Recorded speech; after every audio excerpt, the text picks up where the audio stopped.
What is a chicken's natural diet? Insects and worms, such as black soldier larvae, grasshoppers and crickets, earthworms. They eat various seeds, grains, and berries.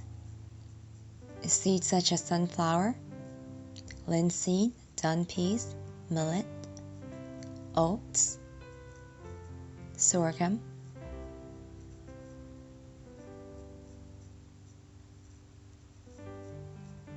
They also eat small animals and reptiles, such as small lizards and mice. Chickens also consume plants and forage,